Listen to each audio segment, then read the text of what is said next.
Okay, first hour. I know you guys missed this.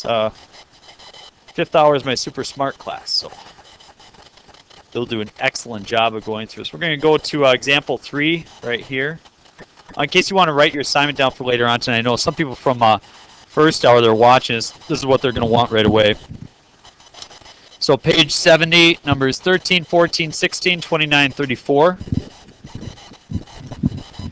And for the most part, those pretty much follow some of the examples in your notes.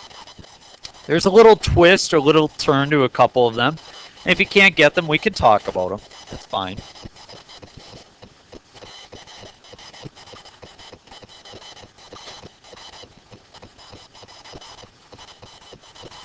Everybody got those? All right. Let's try an investment problem.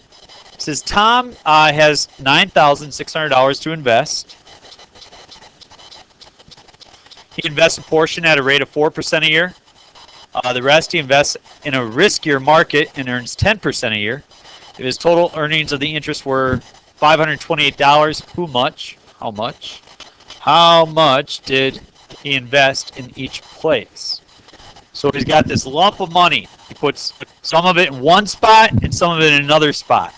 And so what we're going to do is we're going to identify variables. First of all, we'll call this variable A. A being the amount of money he put in at 4% a year. We'll have another variable, we'll call it B, and we'll say that's the amount of money he put in at 10% a year. I'm going to make two equations. I'm even going to label them so we can understand what they mean. What's the total amount of money that he invested? $9,600, exactly. Now, can you come up with an equation that makes 9,600 that involves A and B? A plus B. The amount he invested in A at 4% plus the amount he invested in B, 10%, should equal 9,600. Everybody okay with that? Does that seem logical? Okay, how much interest did he end up with? 500. Whoop. So now I've got another equation here. I'm going to call it interest.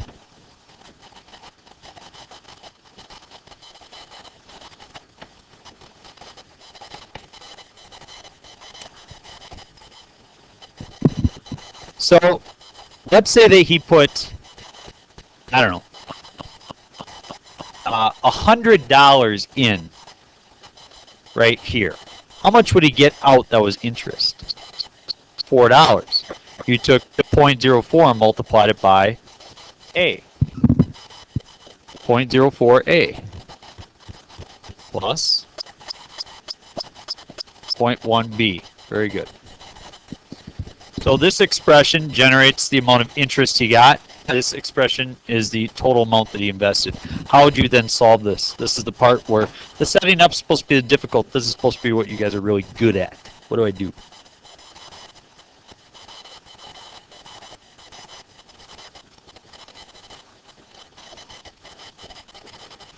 Solve for a variable.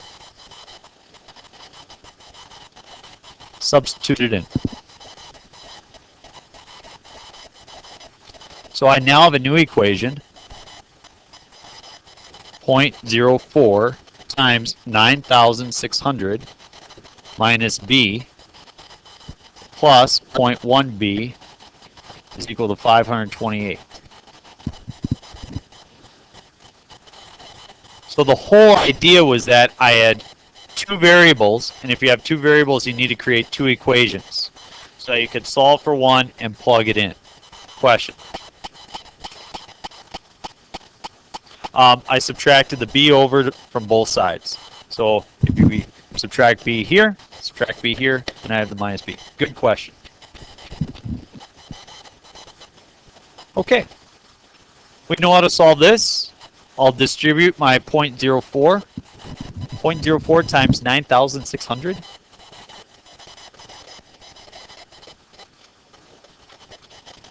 It's 384.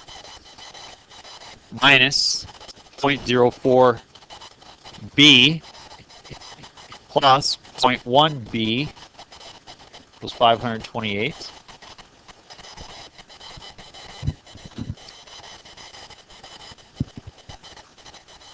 Now I've got to combine like terms. What's negative 0.04b plus 0.1b? Yep. 0.6b was 528.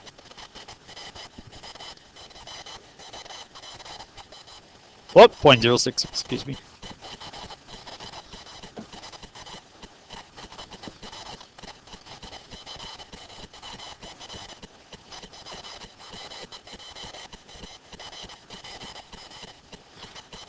So 4 100ths, taking off 1/10.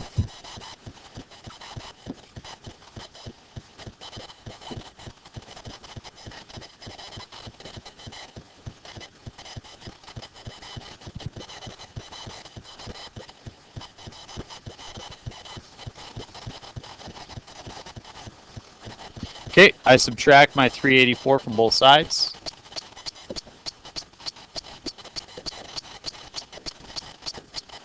$528 minus 344. 384.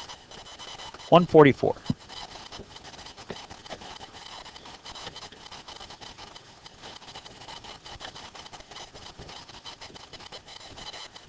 $144 divided by 0.06. $2,400. Does that answer the original question I was looking for? Each. So if I had $2,400 put into, looks like B, so at 10%, how much would then be in 4%? 7,200. So if you substitute the 2,400 here, you can see that A has to be 7,200 as it adds up to 9,600. So to finalize our answer, we would say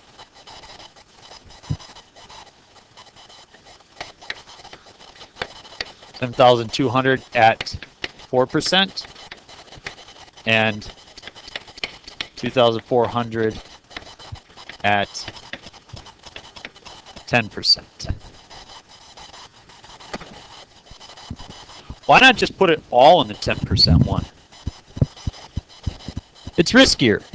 Next year, maybe we'll get negative 10%. Ooh, oh boy. It used to be that you could, put money in a savings account and generate a decent amount of interest. Now you get like 0.1%, I think is what you get, which is absurd. The rate of inflation is 3%, 3.5. So you literally lose money by, investing it that way. They have other markets out there that you can now invest money in, but kind of frustrating. Try to save a penny here and there, and tough to do some days. Flip it over. We're going to move away from example 4 and 5. We'll do those second. Example 6 we'll get to tomorrow, but I want to look at example 7 because it's most similar to the problem we just did, and I want you to be familiar with that type of a mixture problem. This is a great one, okay? So this is a mixture problem. I've got 2 beakers, okay? I got one here, and it's 60% acid. I got one here, it's 30% acid, and I'm going to dump them together to try to get a mixture that has 50% acid, and half of it, or 50%, happens to be acid, a total of 300 milliliters, okay? So my question to you is, first of all, let's just make sense of this. If I'm going to dump these together and I want it to turn out 50, and one is 60 and one's 30, am I going to have more of the 60 or more of the 30?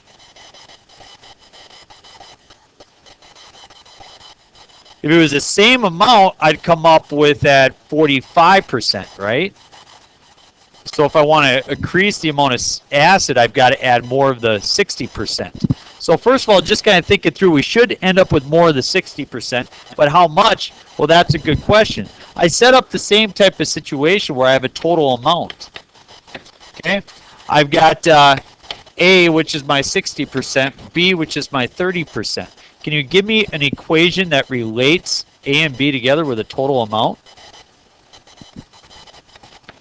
Very good. A plus B is equal to 300 milliliters.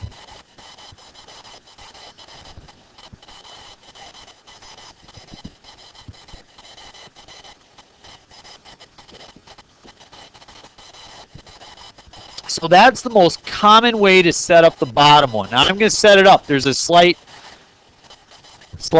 problem here, but I'll set this one up this way. So if you have 0.6a plus 0.3b, a lot of people set it equal to 0.5. But that's not right. Isn't this one telling us how much acid we have? Like, for example, if you dumped out 100 milliliters from the 60%, how much acid would that be? 100 milliliters from A, 60% would give me 60 milliliters. So this actually tells you how many milliliters of acid you get out. Well, how many milliliters of acid do we want in the end? We want 300 of everything. How many of just acid? 150.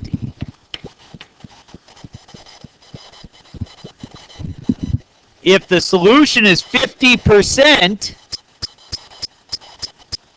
then half of that should be acid, right? Now we have it set up. So you can see, we know how to do the algebra, but the setup, it's got to make sense. You got to talk yourself through what you're actually trying to define, and that's what makes it a little bit tricky. So we solve for one. Would you like to solve for A or B? A. All right, so A is equal to 300 minus B.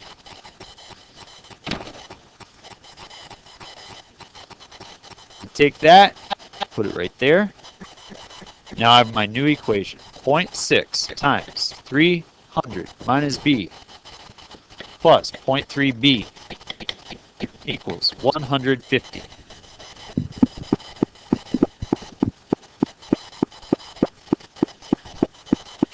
Distribute my 0.6. 0.6 times 3 would be 180 minus 0.6B plus 0.3B equals 150.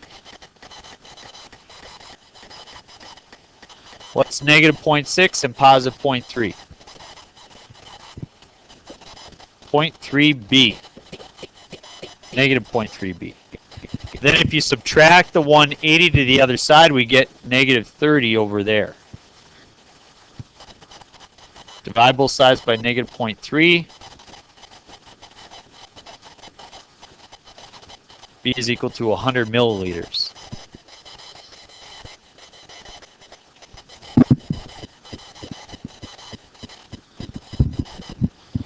So, how many milliliters from beaker A do we need then?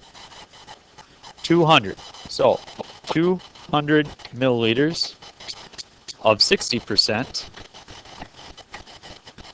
and 100 milliliters of 30%. I think technically the problem only asks for the 60% one, but it doesn't hurt to list them both. What do you think? Piece of cake? It'll take a while. All right. Let's do the next two. We'll do 4 and 5, and then you guys can start on your assignment and ask some questions. Let's try a different type of problem. Let's set up this is a dimensional problem, and it's linear, meaning it only has x to the first power, okay? So a rectangular garden has a perimeter of 288. If the length is 4 more than twice the width, what are the dimensions? So if you were to start this problem, what would be the first thing you would do? You draw a picture, right? Because you like art. Anybody here really good at drawing? It's not me. Ooh, Alexa is. Would you like to come up and draw a garden? Here's my garden. I'm really good at drawing stick people. I bet I could draw a better stick person than you. We'll have a competition. Okay. We're going to call it width, and we're going to call it length. Now, we need some equations. Can you give me something? Yeah. Good. The length is equal to 2w plus 4. As you see here, length is 4 more than. twice the width. So we're going to put that into algebra for us. Length is 4 more than twice the width. Beautiful. Yeah, you could write out 2L plus 2W is equal to 288. If you add them all up, you should get 288. And now we can use Brin's substitution with Scott's equation to plug in 2 times 2W plus 4 plus 2W equals 288.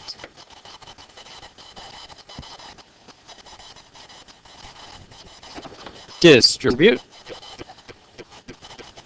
4W plus 8 plus 2W equals 288.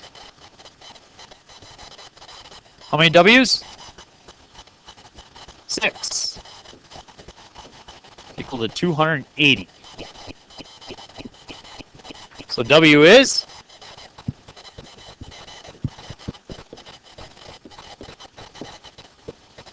Sure, 46.6 repeating or 46 2/3. Last hour they wanted decimals. They liked those better. So we'll do that. How's that? And then how would you figure out the length?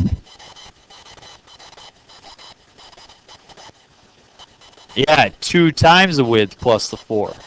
So 2 times 46.66 is going to be 93.33. And then add the 4 and we get 97.3 repeating. So the width is 46 2/3 feet, and the length is 97 1/3 feet.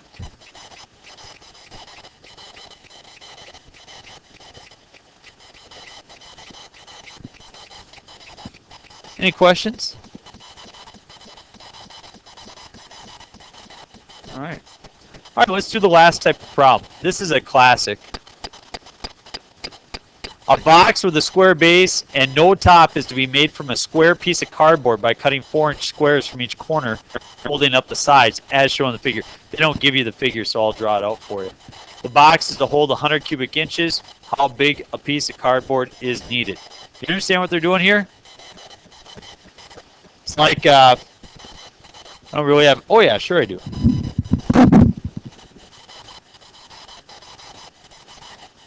They got this kind of piece of cardboard, and they want to make a box. It's got no top. So they'll cut out, as you can see, I got a bunch of boxes there, right? If I cut out each one of the boxes on the sides, okay, on the corners, I'd be able to fold up the sides. And it wouldn't be a very neat box. This might be a box you like place it, I don't know, a shirt in for Christmas or something, right? You'd probably want a top then, and then you'd say, I need a new problem altogether. It doesn't matter. That's the idea that we're rolling with, and that's what it says. So we're going to draw it out. So I've got a square piece of cardboard. And how big of a square am I cutting out?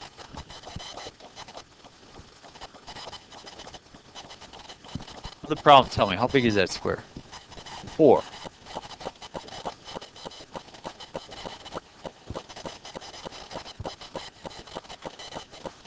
Now, this is a really, really important part to the problem. Do you know the dimensions of the piece of cardboard that you started with? No. So let's call it, what do you want to call it? Let's call it X. What's that then? Which? Why? Why? We could keep playing this game. You get really confused. Wait, how come? How come? Because it's square, so it's the same. There we go. So X by X. Very good. Awesome. So I've got it all drawn out. Now what I need to do is I need to come up with an equation. An equation that's going to relate that number 100. Can somebody... What am I trying to solve for here? What am I trying to find? I'm trying to find a volume. What's my formula for volume? Yeah, length times width times height. So volume equals length times width times height. And we know the volume is equal to what? 100. Apparently, this package is supposed to hold 100 cubic inches of something. I don't know, jelly beans. Whatever you want. I don't like the black ones. What's the height? 4. Does everybody see that when you fold this up, it's going to have a height of 4? So we got 4 times. Now look at this. Yes, very good. She says x minus 8. Because I'm only going to have this portion right here. When I fold it up, I'm just going to have that red portion, right? And that red portion is shorter than x. By how much? Well, 4 on each end. So that red portion is going to be my length. So 4 times x minus 8. And my width is the same thing, right? So I can write x minus 8 squared. How do you solve that? No. No, we don't distribute.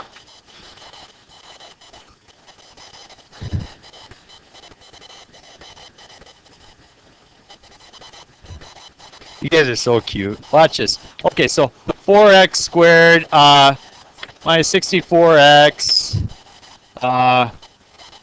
minus 350 or what? 100 and what? Oh, yeah, 64. So 256, right?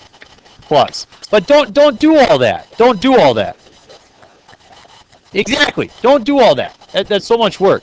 Just divide both sides by 4 and get 25 equals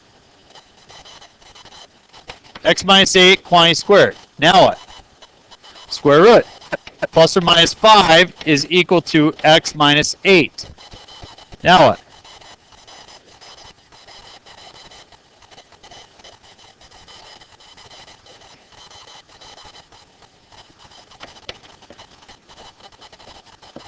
Eight plus or minus 5. What's 8 plus 5?